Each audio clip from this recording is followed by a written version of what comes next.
right. We are live. Welcome back to the OG Rivals podcast. I'm your host, Miles Teddick, joined by none other than Andy, NFL Outdated, also known as one of the most notorious trolls on Packers Twitter. So very, very excited to have a Bears fan here this evening to talk about the 2024 season. We've obviously got two QBs that demand a lot of attention at this point. So yeah, very, very excited to have you here, man. I just real quick, I'm doing the Pack Weekly Pod every week, Monday nights, 9:30 p.m. Central. We're doing live streaming, having some fun, just talking the Pack. And now that the season has started, we're doing game analysis and just holding on tight, seeing what happens each week. But Andy, please introduce yourself, sir. What are you getting into on all this Packers and Bears talk? Well, always glad to chat with you about Bears Packers stuff. We do the Freezing 4 NFC North podcast for the whole division.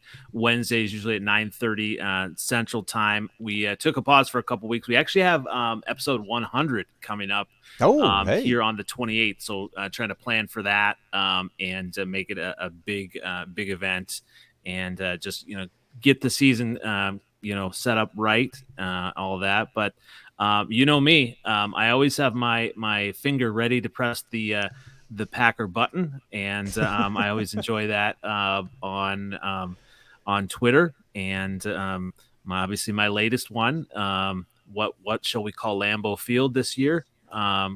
Caleb's crib. I'm all about that. All about that.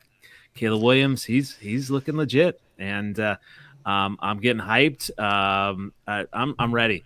I am ready. So. Well, you're being awfully presumptive just renaming Lambeau Field. I mean, there's been some death threats over the idea of renaming Lambeau Field, Oh, it's funny because I didn't even see any. No, I don't think they were at you. Well, I'd say the only thing I can see is a Bears playoff berth this year. So that's the only thing I can see. And Caleb Williams dominating the Packers. I can see that. It's coming. All right, man. Well, I mean, you've always got the optimism, the ultimate Bears homer takes.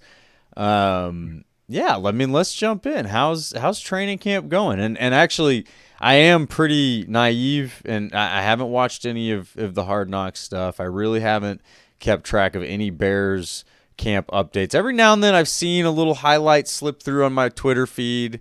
And, he makes some decent throws, but let's see what he does in meaningful situations. That's where I'm at. But I honestly, I don't have a lot of information. So how's it going over there? Hey, you know what? In camp, kind of early on, he was making some rookie mistakes, but against the number one defense. And the defense has been together longer. All right. And Bears defense is really kind of poised now, taking the next step. And just hearing out of camp, just the challenges back and forth and just how Caleb Williams is rising to the occasion and meeting and sometimes beating some of the defense, throughout camp. And just, it really came out in the Buffalo game, just how, he was making a lot of plays. And obviously there's a lot left on the table as he continues to grow. But hey, it's preseason. Watching Hard Knocks and just hearing the behind the scenes of how he's talking about routes and teaching back and forth with Rome and Dunze and just I'm hyped. And you know me, I've been a Justin Fields guy, and I'm still hoping Justin Fields can be a great quarterback and start for the Steelers. Obviously, that would help my Bears get a better draft pick. But wish nothing the best for him. But when you look at Caleb Williams, just the football knowledge and just the ability to adapt on the fly and just really get concepts. I mean, he's already showing that and hearing that, on Hard Knocks and just I love what I'm seeing. And obviously, players, teammates love what they're seeing. Leadership wise, he's taking control. There was a big thing like in the locker room. Some veterans, everybody was like basically, throwing their trash around in the locker room. And he stepped up and said, hey, you guys need to clean the locker room, make it look nicer for the cleaning staff, right? And Mm-hmm, that mm-hmm. type of leadership, just that authentic leadership and just really taking control of the team it's cool to see. It's exciting. Yeah, I'm pretty hyped here. And just seeing like everything that the potential that he has, but then even the defense. Today they had the joint practices with the Bengals, and just hearing how the defense got the better of Joe Burrow, right? Yeah. So I'm hyped for Williams, but hey, Montez Sweat, Jalen Johnson, that secondary, yeah, I'm excited. Yeah, I mean, y'all have some names. There's some talent. There's some Mm-hmm. reason for optimism. I'll concede that to you. But I mean, even the best of the rookie QBs, like, what's the ceiling there? Like, are you really hoping for playoffs? Oh yeah. I mean, we were 7-10 last year. There were 3 games that were late in games. We had 90% chance, to win those. It's, half the season with Montez Sweat, right, and Justin Fields even making some of his mistakes. We have added the offensive line. We added. Obviously Keenan Allen. We kind of get into that. I see he kind of came into camp a little bit overweight. So they're that might be what's kind of holding back him getting a contract extension from the Bears a little bit. But just all of that, the pieces that we added and how close we really were. I mean, it's hard not to be excited as a Bears fan. So much potential, but so much realized toward the end of the season. Things are starting to get put together. So, thanks to Matt LaFleur, we have a new Eberflus as well. He helped, get Flus a new outlook, a new wardrobe, new drip, whole new Flus, and a new beard, almost like He's your got a whole beard, new except a style, little man. gray. He does. He's not quite as stylish as you, but he's getting there. He needs a good pair of shades. I think he does. So. That the future's not bright enough for him if he's not got his shades on. So that's all I'll say on that matter. But he does look sharp. He does. I feel like, if we got a lot of Packer fans, I feel like I'm hoping that you guys are all feeling sick here. Just all the excitement that, that I'm exuding here, that you're scared. You're, just ready to go vomit with how much the Bears are going to dominate this year. It's just, got to be scary. I guess, Andy, I can't fault you for, your ignorance. I haven't watched any Bears training camp, so I can't expect that you've watched any Packers training camp. So I get it, man. I get it. From that side, things are just going so well that you can't tell what's going on just to the north. But there's a storm brewing up here. There's a storm brewing up just to the north of Chicago. And I just don't know that the Bears are prepared for that. I don't think they're built for it, They're good, but not good enough, in my opinion. That's just kind of where I'm at. Because, you see, we've got a third consecutive Hall of Fame quarterback brewing right now, and he's got every weapon known to man. Like number 3 wide receivers, or we've got at least 8. We've got at least 8. All right, we're going to go 8 deep on our receiver core this year, and that's not even counting our tight ends and running backs. And then the defense actually looks like they're starting to turn a corner. So I'm just saying, man, this team was like way closer than they should have been last year to the Super Bowl. Absolutely, yeah. Right? Youngest team in the league.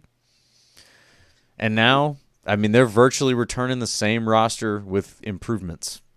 So what are you seeing from that defensive coordinator, that new defensive coordinator, that gives you any hope? Because, I mean, new defensive coordinator, that could take some time for players to learn the concepts, maybe get a slow start, maybe get off to like maybe 1-3 star, something like that. But you're confident of this new defensive coordinator to kind of come in and actually get them going. Yes. No, I Okay. think he will. I think he there's already a difference in the veteran players. And they're the compass, in my opinion. If your veteran players aren't happy, if they aren't going out of their way to say positive things, enthusiastic things, there's probably something wrong. But there's a difference between guys, when they get interviewed saying like, yeah, things are good. We're figuring it out. We're doing. There's a difference between this sort of like, all right, I got to answer this interview question, and just sincere excitement. All of them, every last player on the defense seems to be very, very excited about playing in the system. And the thing that you got from the Joe Barry days was never an excitement about his system. It was always, we got to have accountability. We got to do better. We're figuring it out. Joe's the just golden human being on the earth. Like nobody wanted to say a bad word about the man, but there was just always this struggle. And now, they seem to really like Halfley, but they seem to also have very positive things to say about the system, from the D-line all the way through the secondary. So I'm just very optimistic that the pieces that they've put together there are finally going to maybe see their full potential. I think that's been one of the biggest Packer fan frustrations about this defense is you have guys that you see playing at all pro levels at some point and then not, right? And, so you see like a Jair Alexander playing at all pro levels at one point, and then, now he's not happy and who knows what the hell's going on. Kenny Clark at some point, one of the best interior defensive linemen in the game, and then he's kind of playing okay, maybe not. And, when you see that, it's there and you want to see all those pieces come together at the same time. And we've just been starved for that as Packers fans. So now I feel like there's a lot more of that coming together. The D-line seems to be cut loose. I'll say that, like the way that they've approached, you've seen some of the clips from practice, but then you see the first preseason game. There is a pursuit from the D-line that I didn't see in the Joe Barry system. The linebackers are young. They're still figuring some things out. But the secondary, I think, was the biggest question mark probably in the offseason, and they emphatically answered that, I think, they being the front office. Obviously, Xavier McKinney's a great signing. I don't think there's anybody that wouldn't have wanted to add him to their team. And then the draft picks that they added they're all turning out to be great. Now, Oladapo, we still got to see. He's been hurt. But, excuse me. Evan Williams looking great. Javon Bullard looking like he's going to be the starter. We went from, the safeties being the weakness probably of the entire team and absolutely no depth to now might be this, one of the strong points of the defense and one of the deepest points on the team. So there's very, very just real reasons to be excited about it as the Packer fans, that the defense has turned a corner. You never really know, and this is the thing that we've talked about on the Pack Weekly Pod the most. You don't really know how it's going to go until you get in those game situations and you see how Halfley not only calls the game but adjusts. And that was one of the big frustrations with Barry is he didn't make adjustments. You can see obvious things, and all of a sudden you got Justin Jefferson being covered by Preston Smith. You're going, what are we doing? This can't be right. How is this happening? So yeah, I have confidence that Halfley, if there are flaws baked into his system like that he will have ways of, mitigating those risks. And it seemed like that's what was happening is, Barry was admitting like, yeah, we got some flaws in the system and, offenses are able to exploit those at times. And it's like, okay, dude, well, if you know that, let's just not allow Preston Smith to be lined up one-on-one with Justin Jefferson. When we see that coming, be like, hey, panic button. Let's not let this happen. Timeout, then. Yeah. Yeah, exactly. No, I thought you were calling time. Yeah, exactly. Timeout. At the very least, timeout. Let's do that. But no, just as frustrating as hell as a Packers fan when you see those types of things. And the coaches obviously have to do all the coach speak and cover for it and all this stuff, but you can see what you can see. And it's that. So I think that if there's anything that's going to be a problem for this defense, it's probably going to be their risk taking, sometimes not paying off, right? Like if you go off and fire a blitz, you could get exposed on the back end for a big play, but I don't know if I can speak for all Packers fans, but I can at least speak for a lot of us when I say I will take that all day for a defensive coordinator who looks like he's actually trying. Like Joe Barry, to me, at times looked like a kid who was playing Madden and was just trying desperately not to get beat. He's just running this two man under kind of thing. Like, oh, don't beat me. And it's like, dude, but you need to fire the missiles, man. Like, send a pass rush. Like, let's make people guess. Like, add some deception to this thing. And you just never got that. He was just too risk averse as a defensive coordinator and a play caller to really be, more than they were, right? And I think at points they flashed like they had some good games, and there's even one point where Aaron Rodgers at the end of the game says, "Yeah, we got a defense now," and that kind of fell flat. But yeah, so when you don't really know until you get halfway in these games and in these situations, and what happens. How does he get exposed by a better offensive play caller, coordinator, in the chess match, right? But I totally will take that all day. Him, taking a risk and getting beat for that rather than just playing safe.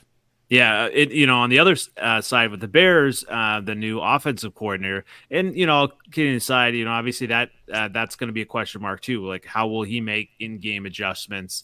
There were some question marks of Seattle. I think Jackson Smith and Jigba was not a fan of him.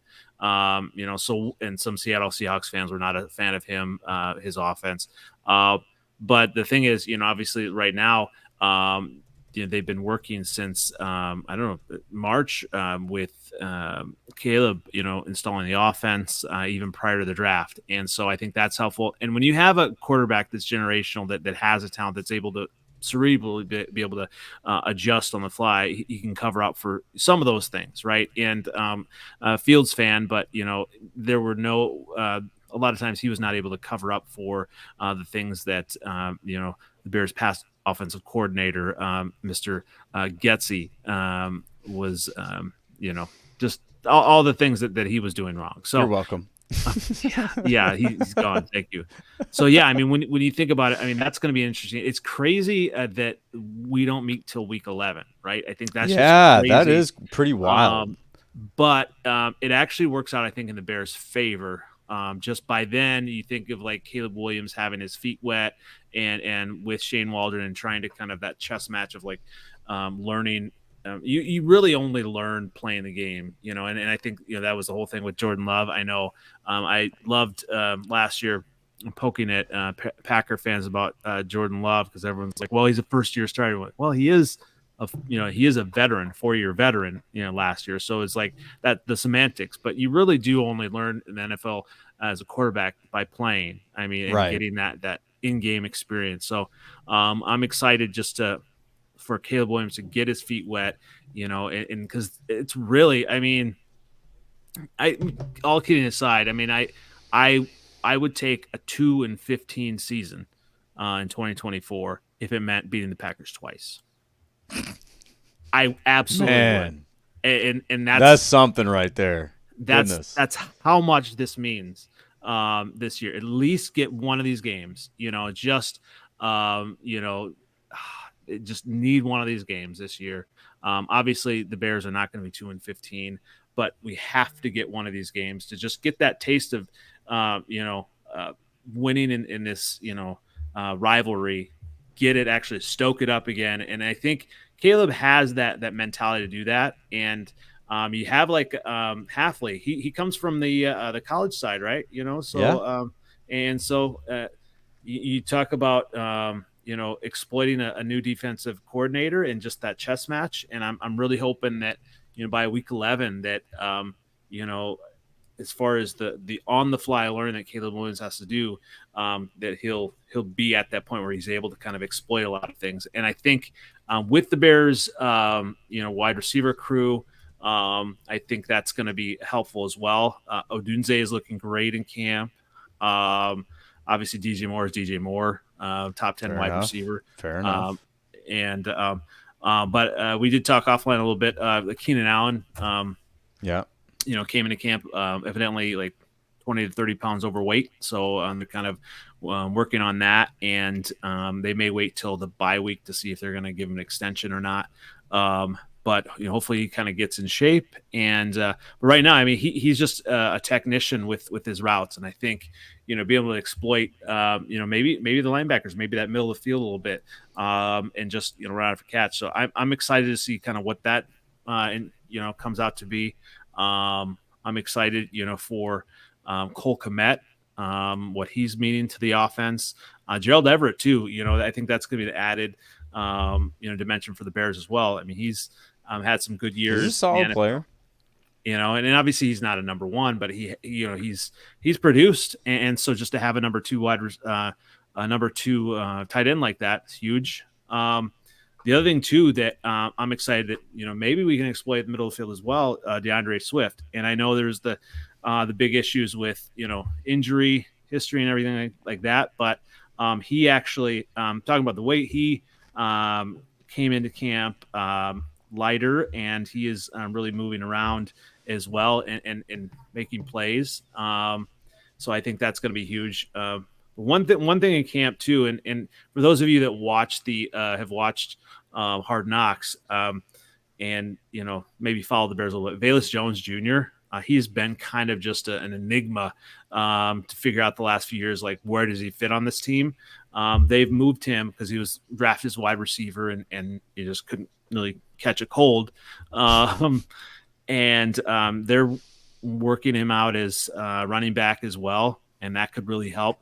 And I think it shows that offensively the Bears are going to try to do some exotic things, which I think is cool to think of for a rookie quarterback, that they're going to have some different things, which when I think of exotic offenses and players, one thing, and if you've listened to me long enough, I say that I do have a man crush on Matt LaFleur, and I really admired what he did with Jaden Reed and just moving him around last year. And so I'm hoping maybe the Bears can do a little bit more stuff like that, maybe with Velus Jones Jr., maybe with some of the other players as well. So I'm excited for that. There's a lot of pieces there.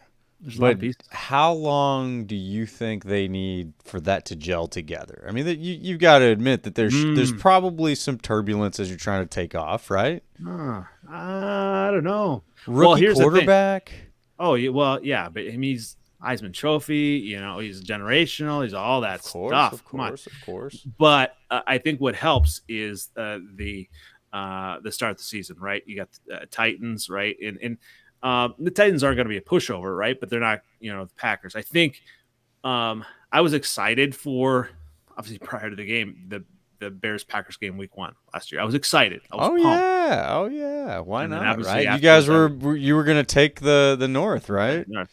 But I think that worked against Justin Fields. Justin Fields had all of the pressure being at home, and and Matt LaFleur definitely outcoached the Bears last year in week 1. I mean, the things that he did early on to get Jordan Love comfortable, and just the things that the defense was, they weren't able to do that because we didn't have Montez Sweat at the time, but it just allowed Jordan Love to get comfortable early, and it was a steamroll. And so I think when you have like an early season matchup that's not so hyped,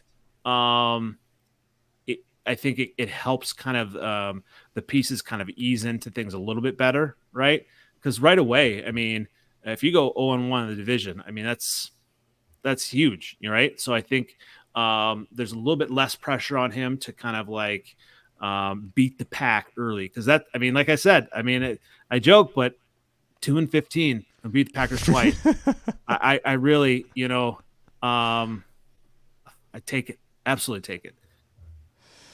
Well, so I guess that's fair. You get a lot of confidence in it, and I hear you. I hear you. But I mean, you had a lot of confidence last year going into week one, and they really popped that bubble. And then we saw after that, yeah, I mean, you're right. Like Matt LaFleur, he really got them prepared for that game. Because after that, in the weeks following, we saw how ready they were not, right? There was a lot of mistakes being made, wrong routes, just all sorts of things. A lot of funny things that can certainly be made fun of, and we've done that.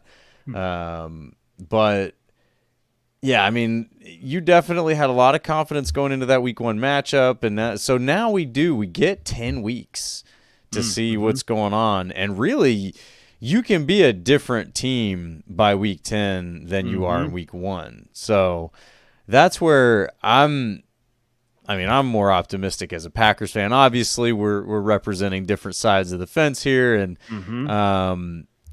I've said on our podcast several times that we should be prepared for the defense to make mistakes early on, right? We should be prepared for, some growing pains. I don't think that will last very long because you don't have a lot of rookies in the defense. You do have some, but there's a really strong veteran presence from Kenny Clark to Jair to Xavier McKinney. There's a lot of guys across the board that have been in the league for a while. So, first of all, I would expect them to pick up a system quicker than a young guy, but once they pick it up, I expect that to be like really, now you gain some momentum and you hit a roll. That could take 8 weeks, right? And you could have some interesting situations where the defense makes a mistake and gives up a game or whatever it is. But that's where I look at the offense, and I see an offense that's more than capable of carrying the load for the defense until they figure it out. So I don't know, man. I think the Packers are going to have a pretty big head of steam heading into that Week 11 matchup. Oh, probably. Well, and that's looking at it, I didn't realize Week 10 is your bye, right? Yeah, right. So that's, I mean, a couple weeks to prepare and kind some of extra knowing. Time there.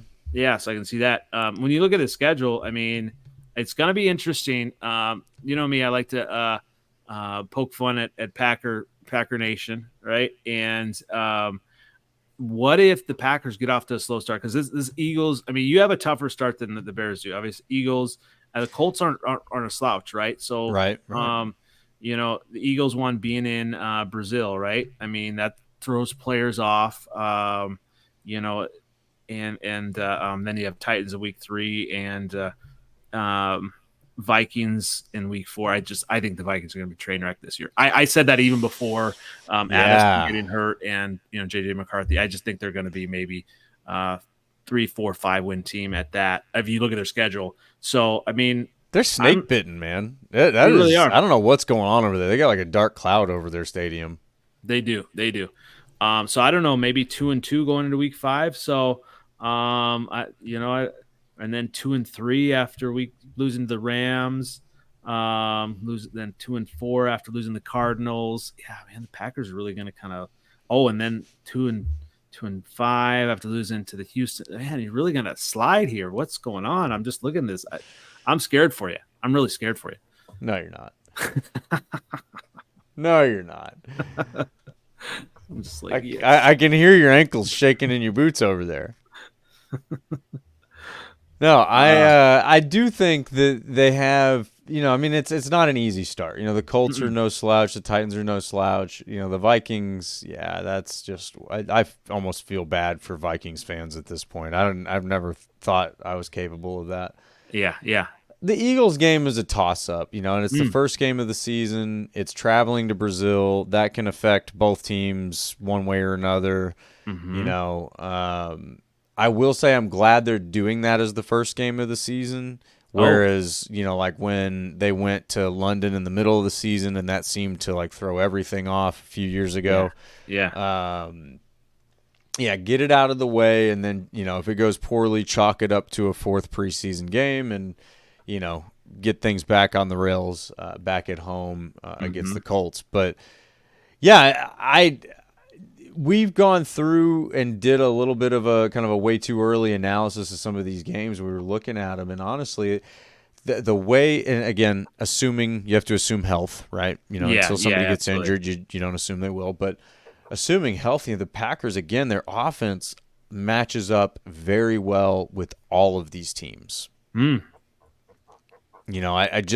look at these defenses, and it's not that they're bad defenses, but what the Packers have right now is an ability to force a defense to pick their poison and really exploit, like not even, halfway exploit something. I mean, again, you've got all the receiver weapons, and when we get excited, I guess maybe let me defend Packers fans and how excited we get about our receiver weapons right now, because obviously you guys with DJ Moore and Keenan Allen and the top pick and Odunze, you got a lot of pedigree. 1,000-yard receivers, right? You got a lot of pedigree there. 1,000-yard receivers. A lot of them. You got big resumes. Big resumes over there in Chicago, as Chicago does. But the Packers, what we have and what we see as fans is you have a diverse skill set that I don't think the Packers receiving core has ever had. And that's been always one of my fan complaints, or maybe not even complaints, but just sort of like a wish. And we were very spoiled back in 2011 when we had all, just a loaded arsenal of offensive weapons. And, going through the years, right? You got Devontae Adams. There's always been great Packers receivers, but they've always been sort of that standard receiver, like that kind of 6'2", 200 type build. They've never been the fastest guy. They're not the slowest guys, but they've never been, the just dominating athletes. And I even went back and I looked at the combine profiles from some of the guys back in 2011, like Jordy Nelson and some of those guys. Their vertical jumps were very unimpressive. You know what I mean? Like 33, 34. And, now all of these guys are 39, 40, so, you look at the athleticism and then, again, the diverse skill set that the Packers have in the receivers. I think that's the thing that we get excited about the most. Having a Christian Watson, sure, everybody has their criticism of him. He's been hurt too much, whatever it is. When he's healthy, the Packers have never had a receiver like that. They have never had a 6'5" guy who's the fastest guy on the field and can jump out of the stadium. They've never had that. So those are the things that I get the most excited about. I don't necessarily need the pedigree. I don't need you to be the top 5, top 10 pick or the 1,000, 1,500-yard receiver yet. I just get very excited about the skill set and the things that they can do in the different situations that they'll be in. So it's hard then from a fantasy football perspective. Obviously, a lot of people are coming with their drafts and stuff soon. Like, who would you pick as the first Packer wide receiver off the board? Because a lot of people are saying Jaden Reed. People say Romeo Doubs. Who would you pick? Yeah, I've been pondering on this for a while. And, I just the other day texted my little fantasy football group. I was like, all right, guys, I think it's Romeo Doubs. I think he's the guy. The other guy, Wicks, Reed, Watson, they will all have their games. For me, what I look for in fantasy football is who's going to be consistently there the most. Like who's just consistently going to give me that like 15 to 20 points, because you're getting, 5 to 10 balls a game for 50 to 100 yards a game and maybe a touchdown. And Devontae Adams was amazing, right? Like having him was just like a guaranteed point game. To me, what we've seen in training camp from Romeo Doubs is him taking a next step in the chemistry with Jordan Love. You can't deny the skill set across the board. Jaden Reed, like I said, is going to have some top-notch games that he goes off, but there will be games where he's just not part of the game plan. And it'll be, or maybe he is, right, but it's just in a different way that's not as productive. But yeah, I think Romeo Dobbs is going to be the closest thing to that. Just throw it to him when you need it, kind of guy like you had with Devontae Adams, right? Like you need the first down, just chunk it to him. You throw it to him, whatever you got to do, double coverage, he's going to come up with it. Some of the catches he's been making in training camp are just incredible, and he's doing it against Jair Alexander, who I don't think is having a bad camp. And I think, a lot of times DBs in camp, I think they're willing to give up things and make mistakes and try things. And, so I don't hold a lot of stock in that sometimes. Like, oh, he got toasted. I know you Bears fans were having fun with one of those clips where I think it was Watson scored in a one-on-one against Jair Alexander.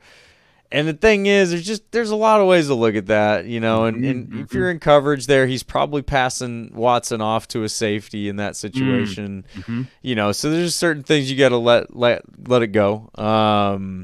But I don't think he's having a bad camp at all. He's had several eye-popping plays himself, especially in team periods.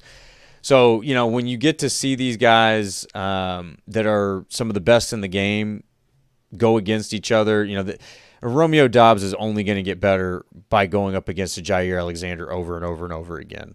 And so that's what it seems like is happening. There seems to be a different level of trust between him and Love and the rest. So that's who I would say. It's Romeo Dobbs. He's the guy. Well, I'd say like on the Bears side, obviously it's DJ Moore, right? But I was saying that. Yep.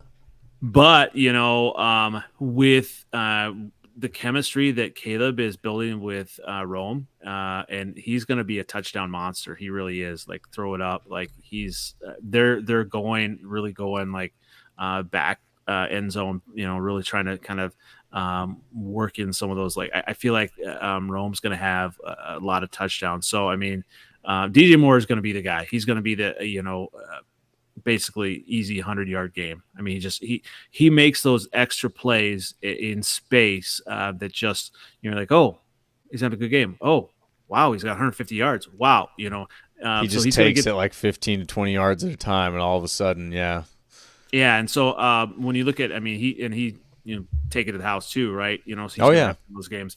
But when you look at kind of touchdowns and having, it's just a receiver that can make all the catches for the Bears, I would go with Rome as well. I mean, obviously Dynasty, it's huge, but so that's going to be an interesting thing to watch as well. And Cole Kmet may actually have, a decent season as well. But it's when you talk about spreading it around, the Bears it's going to be interesting fantasy wise too. Like who is going to be the number one?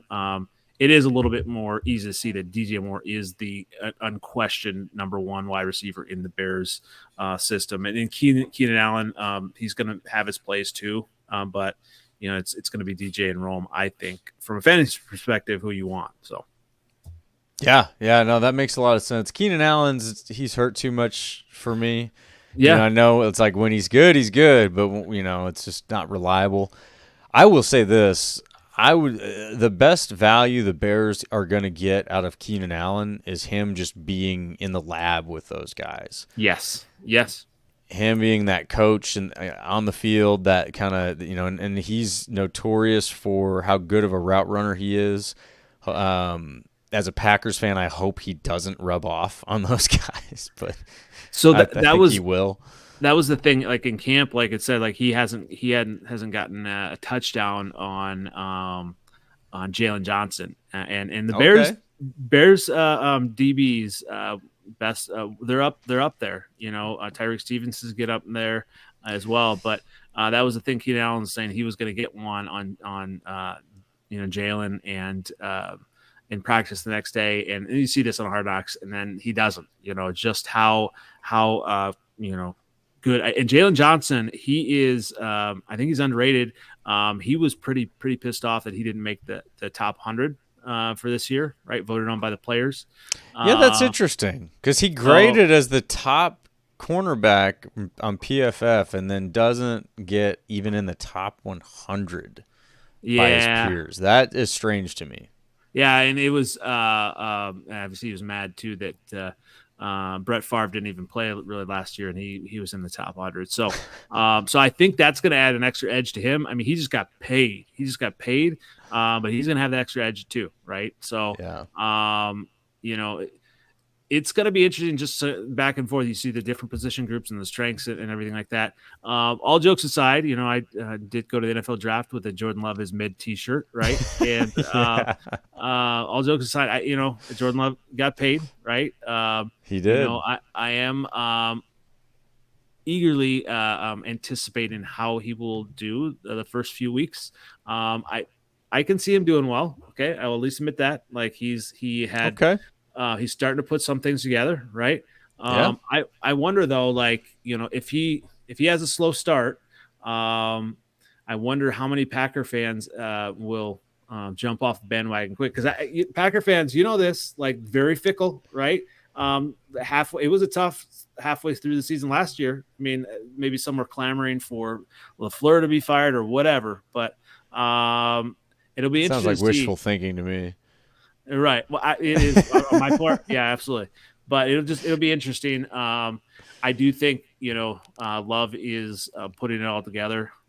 As a Bears fan, I don't want to see it. I want to see him regress. I want to see defenses really adjust to him, and maybe he regresses to some of the, kind of rookie type mistakes he was making at the beginning of last year. That I always love the drunk stumble. Was that in the Falcons game? That was I favorite. You guys one enjoyed that one. I did. Great yeah. Time. Or the interception, 49ers. That was, he didn't seem to have too many of those bad plays there down the stretch after Thanksgiving. Admit that. Oh, that Thanksgiving game was brutal. Oh my gosh, I turned it off pretty quickly. It was sickening. I couldn't keep my Thanksgiving meal down. I personally enjoyed it quite a bit. It was, I had an extra helping. I was really enjoying myself. Indulged. No, but yeah, I think he will. And I'll say this. I think Jordan Love is he is what he is. I think he is the franchise quarterback. I think that if he can do it long enough, that will put him in the Hall of Fame at some point. Wow. I think that's really what, and let's just be clear, that I'm not making some kind of grandiose statement. What makes a Hall of Famer is being able to do it for like 10 plus years, right? Oh, absolutely. So like, what he just showed us last season, if he can do that for 10 plus years, he'll probably be a Hall of Famer. I mean, it's not a definite, it's not a guarantee. But yeah, I mean, he had a pretty damn good season at the end of the day. Like, it wasn't bad. And I personally think he's still going to get a lot better. But I think the organization has done the best, and I think they've done this the best in the three quarterbacks, is setting him up for success. Yeah. Obviously, Favre, when he came in, he was sort of resurrecting the Packers, right? They were really not good, and then Magic Man gets injured, and the rest is history. But that organization, they were still building pieces together. They weren't necessarily ready to just plug in a quarterback and be successful. Same thing with Aaron Rodgers in 2008, right? Like, they were okay, but they weren't ready to like, they had Favre and going to the national or NFC Championship, that they were right there, and then it all falls apart. And then they go 6-10. So it's like they didn't really have it fully built around Rodgers yet. They had some pieces they needed to add, and that was clear by their moves in the draft and off seasons afterwards. So all of that to say, when they handed it off to Love here, the thing is ready to go. So, and I see that, and obviously with the way the season ended, on such a high, right? I mean, you had so much like just that run, right?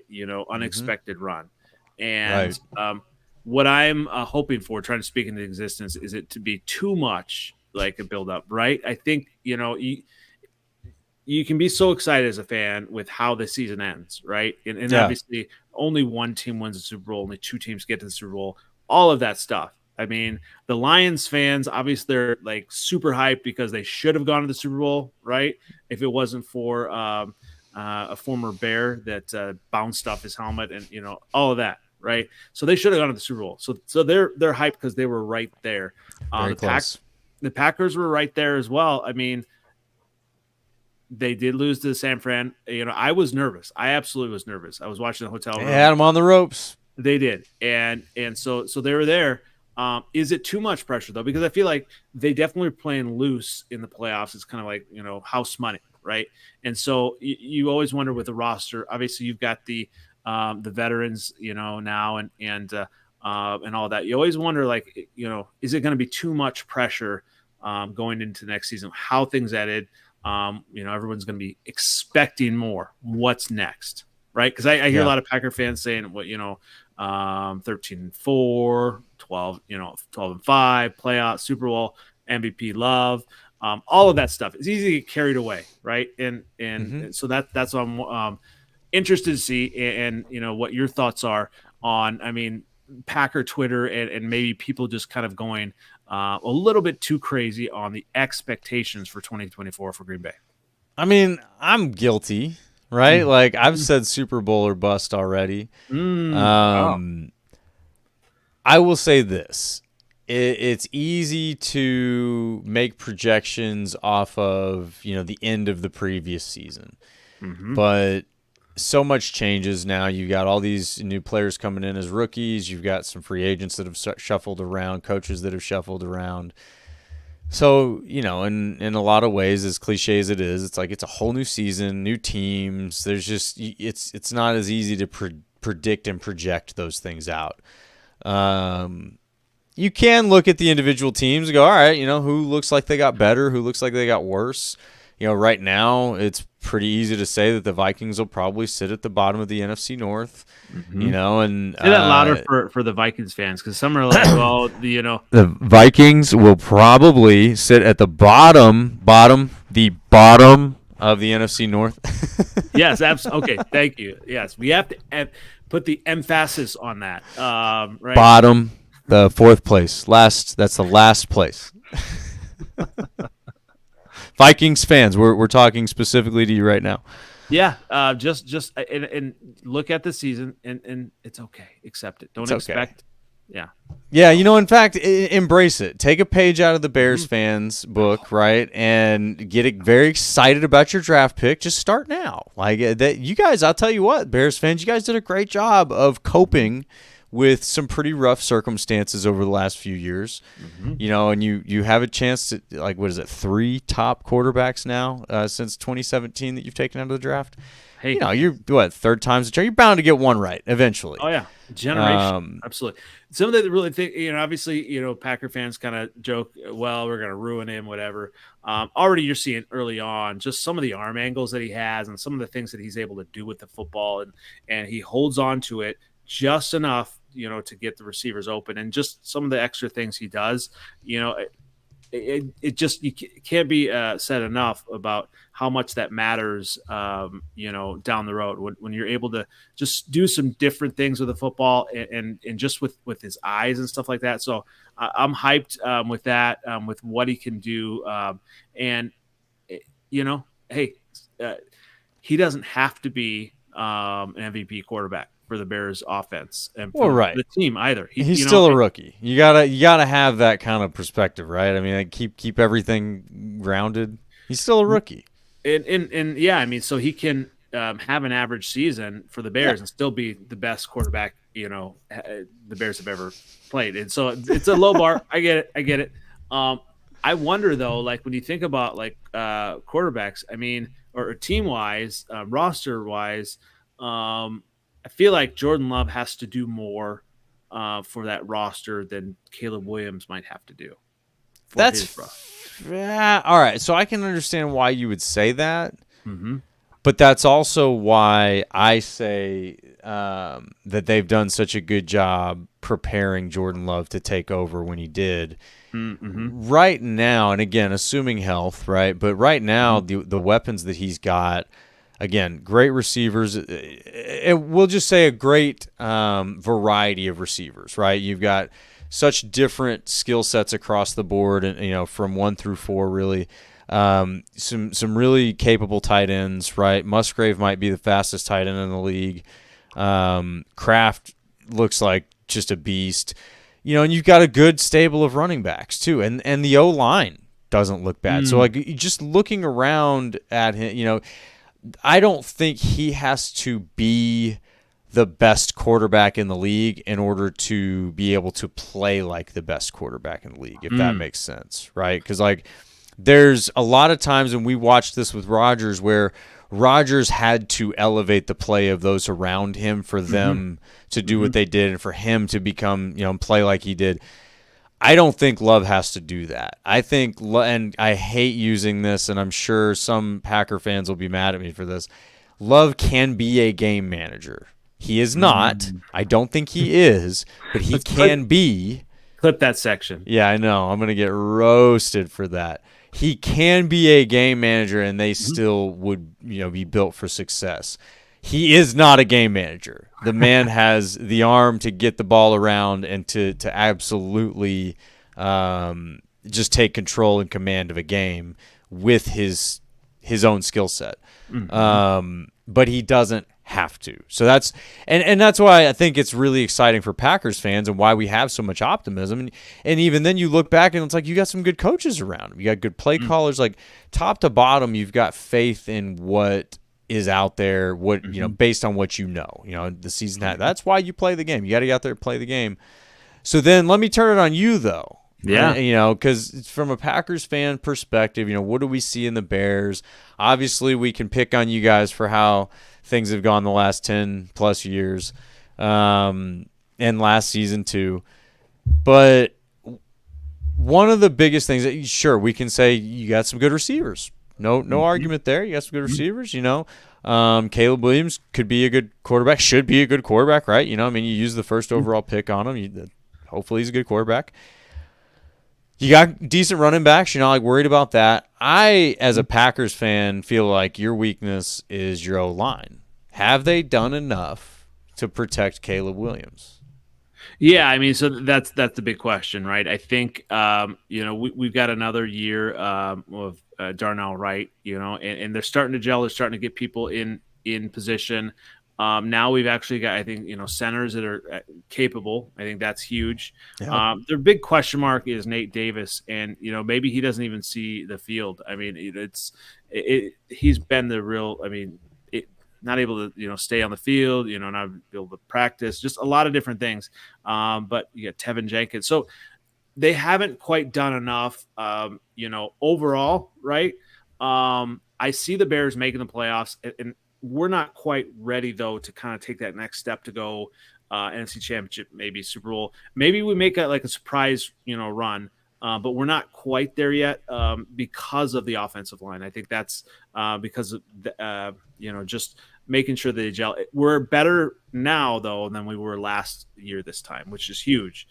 So that's going to be an issue. The other issue kind of maybe that we're going to have to continue throughout the season, grow on, and maybe take that next step is, more pass rushers. We have Montez Sweat, I think is huge. Austin Booker, he's looking really good in preseason and camp and everything like that. And I believe he cooked your rookie offensive lineman too in the one of the college. Is that Jordan Morgan? Yeah. Okay. So fair enough. Booker's looking good. Like he could be a steal late in the draft. Jervon Dexter's looking good, and obviously the Bears, their defensive backs are great, but you look at the linebackers. So I think there's a lot of pieces there that as non-Bear fans, maybe you're not really all that aware of. But as Bears, we're excited for just everything coming together. But yeah, as you said, that's a little bit scary as far as the offensive line, in protecting, our prized possession, our prized quarterback. Yeah, man. And the thing is, though, he's able to just kind of do, Fields was all about the running, and he kind of kept plays live that way. Caleb Williams able to keep plays alive to get the ball down the field. And so that's what he's going to be able to kind of add that to it, and maybe cover up for some of those offensive line issues. So it is a concern, absolutely. But yeah, I still think he's able to ultimately, overcome any of those shortcomings as the Okay. season goes along. Yeah. Okay. Yeah, that to me feels like the weakness, Mm-hmm. is that offensive line. Because an offensive line can blow everything up. You got great receivers, great quarterback, but if he doesn't have time to get through his progression, then it doesn't really matter. And Yeah. that's, to me, I mean, honestly, again, from the outside looking in, I'm not rooting for you guys, but it's just surprising to see, year after year, Fields is running for his life. You would think there would be more urgency to just reinforce that offensive line. Well, I think the issue was right. There were so many holes that Ryan Pace A had lot of left, holes. A lot of and, holes. and just where do you build, right? And so I liked, last year's draft they went, tackle. You have to, have that solid tackle, and then they were able to trade back and get these extra pieces and just really continue to build. So I think that's huge. And just to be in that position to get Caleb Williams, amazing just move right there. And so just to continue to build the right way. And as a Bears fan, I have been jealous of how the Packers have built the right way. And that's my question on the outside in looking in from the Bears Packers. I would wonder about the Packers offensive line as well. I mean, you lose Bakhtiari, you got I don't know. So it's obviously they've been able to plug and draft well, and so. But yeah, hopefully the Bears will continue to add good pieces, and not just try to trade the farm for a quick fix. Yeah. Like they were rumored to try to trade for Matthew Judon, right? And that would Yeah. have been a nice piece on the defense, right? 32-year-old coming off an injury, though. What do you trade a third-round pick? Whereas next year you can continue to add, pieces, maybe another offensive lineman next year, and so because we, as a Bears fan, I want to win now, but I also want to continue to sustain, the just the winning window, right? The championship window, and especially when you have Caleb Williams, rookie and continue to grow. It's not all just about this year for the Bears. This is just a stepping stone. Obviously, I see it as a positive stepping stone, but it's not like we're all in for this year Super Bowl or bust, like maybe the Packers are. No. In fact, now I've got some bad news for you. The Packers' offense is intact for the next 2 seasons at the very least. Okay. So that's where I say, again, back to the way that they've set Jordan Love up here, is that, these pieces are here. They have an opportunity that most teams don't, and that is getting a solid 3 seasons at the very least together. And they'll have to have some tough decisions at that point, right? You have 4 receivers that you really like right now, and they have more than that. But the 4 that you have at the top there, those are the ones that you're going to have to think about re-signing before anybody else, and you're not going to be able to re-sign all of them. So I think giving themselves that long to make that decision, whenever you do make that decision, should be pretty confident in your decision, right? Yeah, you should know it's like, all right, would love to keep that guy, but he's probably the odd man out, or whatever. You're going to learn, I feel like, pretty quickly. Watson, like if he doesn't stay healthy this year, he's bust. He's gone. Yeah, I mean, he does have to stay healthy. Now everybody seems very optimistic that the hamstring work that he did at UW-Madison over the summer, they figured things out and the issues are solved. So so far he looks like he's doing great in training camp. It doesn't look like he's hindered at all. I know that the media made a little bit of a deal about him taking a few hits in practice, but I mean, he's fine. Yeah. He got up, shook it off. I mean, he's not on an injury report or anything. So yeah, I agree. If he does keep getting hurt, he probably makes that decision easier for them, especially if the other guys don't. But on the other hand, if he stays healthy, he might cement himself as the one that you can't get rid of. Because again, like I said, the Packers have never had a skill set like his at receiver. You've just never had that big dude, 6'5", fastest dude on the field, jumping out of the stadium, and he can catch the ball. There's not like a ton of criticism on him for drops or anything like that. So his upside is probably higher than any of the other guys.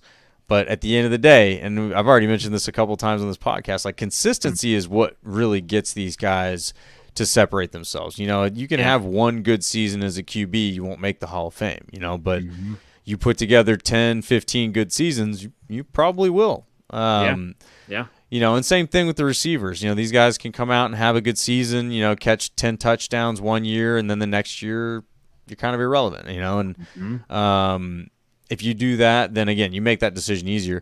But like I said, they've got this thing built for the next few years that this offense is intact. You mentioned the offensive line. I'm actually pretty excited about it. And I think injuries may be the thing that is the biggest factor there, because the line is probably where they have the least amount of depth. But I think that they have upgraded over the line that they finished last season with. Obviously, it's unfortunate you lose Bakhtiari. He wasn't there last season anyway. I guess he played against the Bears, and I think that was it. Yeah, it was his Super Bowl. He played damn good in the Bears too. I know. I was not happy. He got a bird off and everything, man. It was beautiful. Yeah.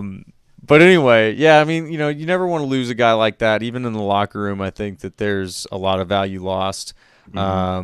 But the guys that are left are certainly capable.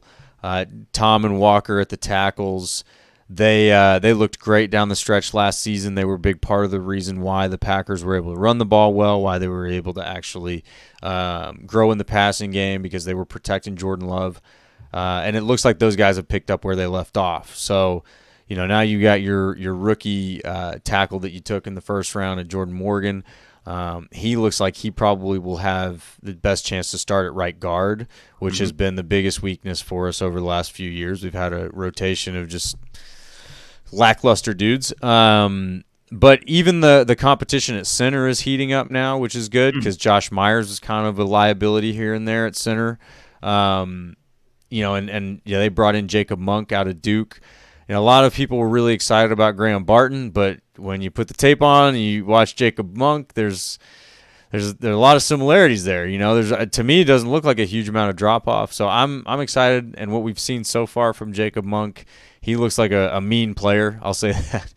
He's got a lot of attitude, a lot of nasty. I think the thing they said about him is he's got a rip your lips off energy, something like that. Okay. Wow. So protect your lips. Keep those. Don't let them rip your lips off. But anyway, so yeah, I mean, Elgin Jenkins has been one of the best interior linemen in the league. So I expect he'll keep that up. So if you can keep those guys healthy, I think that you do end up with a really good O line. Any one of those guys goes down, and you're starting to shuffle around now. A lot of question marks come up. So we'll see there. So, you're probably not wrong in that should be our biggest concern. I mean, you really, obviously the quarterback situation, but, they're really, really deep at all these other positions. And, so I'm excited about that. I think that there's a lot of ways they're going to be able to attack teams, and a team like the Bears, where it's like you guys you have a good pass rusher in Sweat. You've got some good DBs, but can you stop 4 really good receivers? If you stop Watson and you stop Dobbs, can you stop Reed? And if you stop all 3 of those guys, can you stop Musgrave? And if you stop all of those guys, can you stop Wicks? And that's where, and I'm obviously bringing the homer take here. You're saying, oh, yeah, of course we can. These guys yes. But, yeah, that's the way I look at it. I go, all right, well, Jalen Johnson's pretty good, but who do you have after that? And that's what I think is really exciting, is if they can stay healthy, there's a lot of ways to attack teams. Even, I haven't even mentioned the running game, the screen game, those types of things. So that's where the optimism comes from, I think. Now, obviously, you got to play the game. Packers fans, we got to prepare ourselves for some type of disappointment, because there will not be a disappointment-free season. It doesn't happen. But, yeah, let's get down to brass tacks here. Who's going to win the NFC North, sir? Ooh, So, I've been all on the Lions for the last couple of years. Thinking they're gonna turn that corner, and obviously I think everyone's picking the Lions, right? Everyone's picking it to be between the Lions and the Packers, right? And a lot of people saying the Packers, with the run they made, they were close. Some maybe even say, Packers should have been in the position to beat the Lions, right? But who knows, This close. right? That close, That right? close. So when you look at the NFC North, though, you get those teams, and you got a team like the Bears that's hungry, that's feeding off of a quarterback that's just leading and pushing all the right buttons. I'm gonna say the Bears are gonna sneak it out this year. Whoa, come on now. The Bears, it's Come just on now. yeah. Like I feel like the Packers had all those kind of like playing free, playing. I think Playing the with Bears, house money. yeah, absolutely. Okay. And I think Caleb Williams has it. He has that factor that he can just lead the team, and I right. think the NFC North is going to be a bloodbath. I think it's maybe going to be It's a tough division. 11 wins for the Bears, 11 and 6. It's going to be. We may have 3 teams from the NFC North in the playoffs. I do think that's possible. Man. So I gotta go look at the Bears' schedule. I can't believe you just said 11 wins. Oh, easy. Oh, I gotta yeah, see absolutely. This I gotta see. We gotta go to the schedule here. Take a look at the schedule. Yeah. All right. Let's see here. This is from a Packers fan perspective here. Again, with very limited input from the Bears training camp now. Yes. So ignorant as it may be. Yeah. I will give you that Titans is winnable. Yep. You're gonna lose to the Texans. I'm saying that too. Yep. It's a toss up with the Colts. You could lose that game too, though. Possible. I'll give you the benefit of the doubt. I'll say you beat the Colts. Let's say you start 2-1. Yeah. The And that's Rams. versus the Rams, right? And that's at home for you. Mm-hmm. I don't think you beat the Rams. I think you lose against the Rams. All right. The Panthers. What a cool game that is, man. Oh, yes. I do think the Bears win that game, signifying that you won the trade. Fair enough. I concede that. The Jags, interesting team. I don't know which team shows up this year. If it's the team from 2022, I think you lose. If it's 2023 Jags, I think you win. I don't know what to expect. We'll say, yeah. Oh, that's an AM game too. Where is that? Is that London? Yes. Oh, yes, big toss right. up. That is a London game. Yes. Big time toss up. All right, you know what? I think the Bears can steal that game. It's a total level playing field when you travel abroad. Yeah. We'll say the Bears steal that game against the Jags. Mm-hmm. At the Commanders, right after you're back from London, I think you lose that game. Oh, okay. Jaden Daniels, another rookie quarterback. I think he could be really good. He could be, but he could be still really a rookie good quarterback, right? Yeah, Okay. Battle of the rookie quarterbacks, but I think after the road trip, you're at a disadvantage. Okay. And you're back on the road against. If that was at Soldier Field, it might be a little different. I think you lose against Washington. Going to Arizona, yeah, man, that's a tough road stretch there. I think you lose that game too. Oh, wow. Okay. Just because, I mean, you're going out of the country and then you're on the road for 2 straight weeks. Okay. That's just brutal, man. But you take the Patriots. I think you could rebound against the Patriots at home. All right. Patriots are rebuilding. Like, you can win that game. You're not beating the Packers. Get out of here with that nonsense. Yeah, definitely going to beat the Vikings. I'm going to give you that game very easily. I'm going to say at Lions, you're not winning that game. Okay. At 49ers, you're not winning that game. Okay. At Vikings, I'll give it to you. Definitely win there. At home against the Lions, I still think no. The Lions are good, man. At home against Justin Fields. we almost beat them twice last year. But go ahead. All right, lost. All right. Yeah, almost. All this almost stuff. I think you could beat the Seahawks at home, and you're not beating the Packers. We're sweeping you guys. So what does that amount to? All right. So here we go. You have lost to the Colts, right? No. I gave you the benefit of the doubt on that one. You guys started 2-1. Okay. Lost to the Rams. 8, 9. So you have us 8 and 9. 8 wins. Okay, yeah. I think that's about where you're at.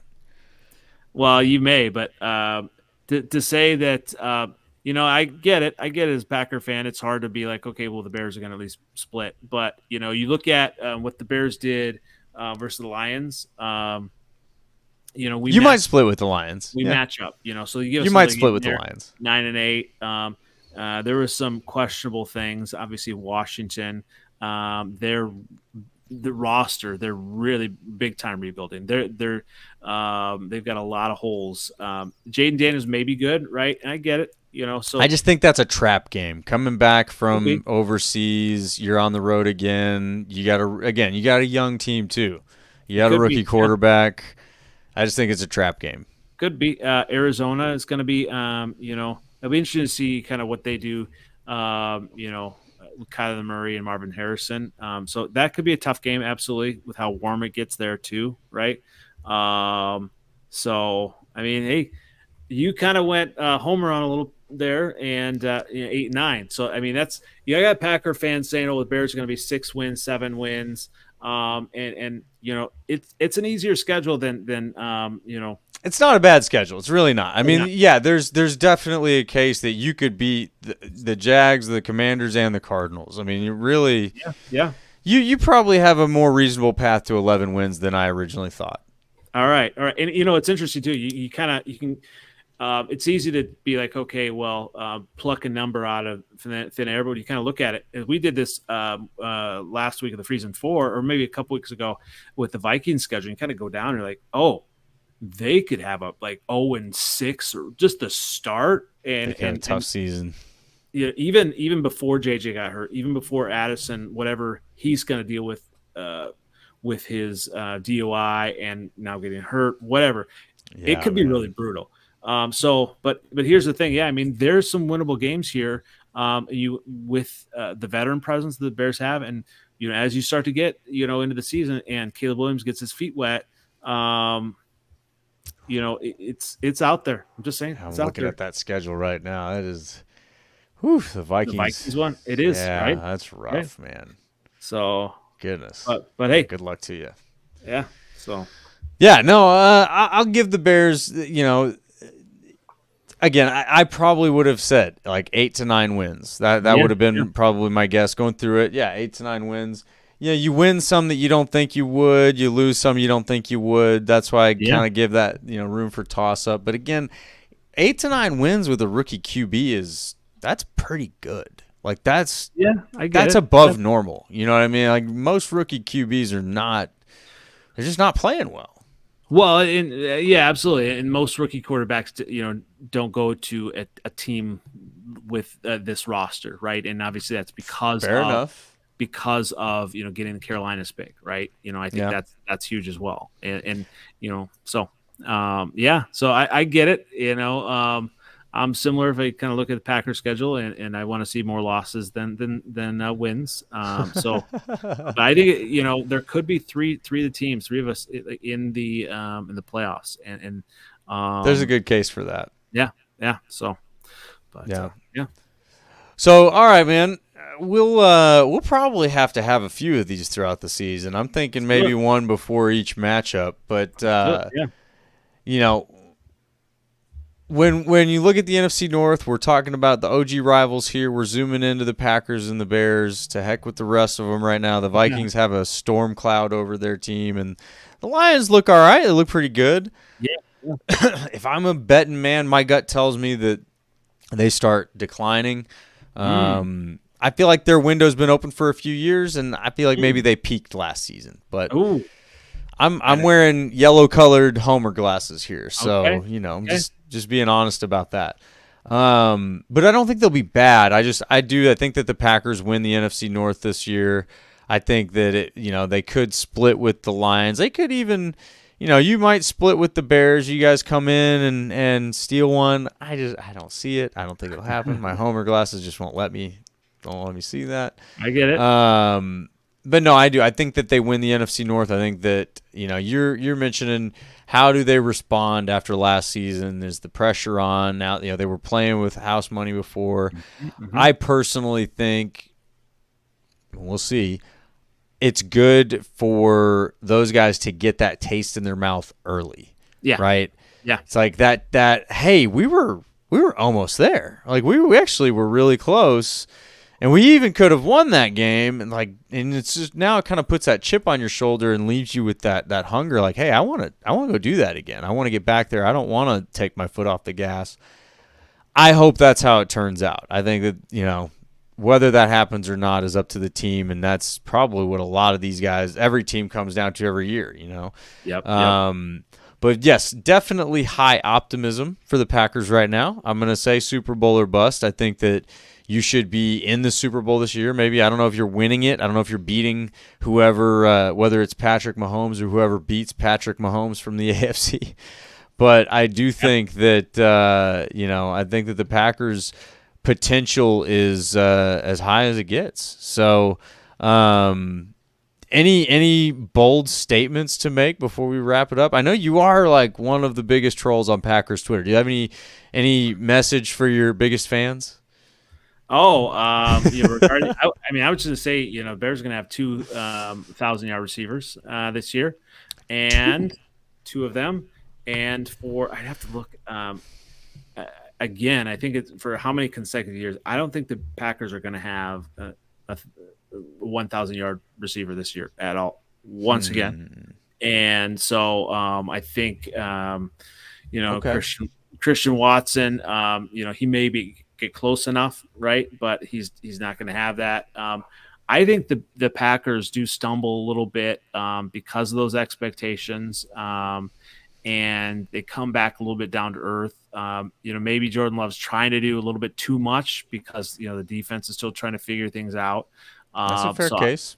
I'm thinking maybe the Packers have 8 to 9 wins. So 8 to 9. Yeah. Oh man. I think realistically, maybe they have a 10-win season and they do make the playoffs, right? But it's going to be right in there. I mean, I'm saying the Bears maybe have an 11-win season and go to the playoffs. Maybe Packers and Lions are also at 10 wins, right? And it's just both of them get in the playoffs as well. Or maybe it's 2 teams are 11-6. Right. And, the Bears have that edge because they've beaten the Packers twice. Then they beat the Packers for the division crown. So, but yeah, my bold prediction is that 3 NFC North teams will be in the playoffs, and the other one that the Packers will not have a 1,000-yard receiver again this year. Man. It may not matter if they have 5 guys that have like 750 yards. Well, that's going to be a lot of fries. We'll just say that. A lot of burgers and fries.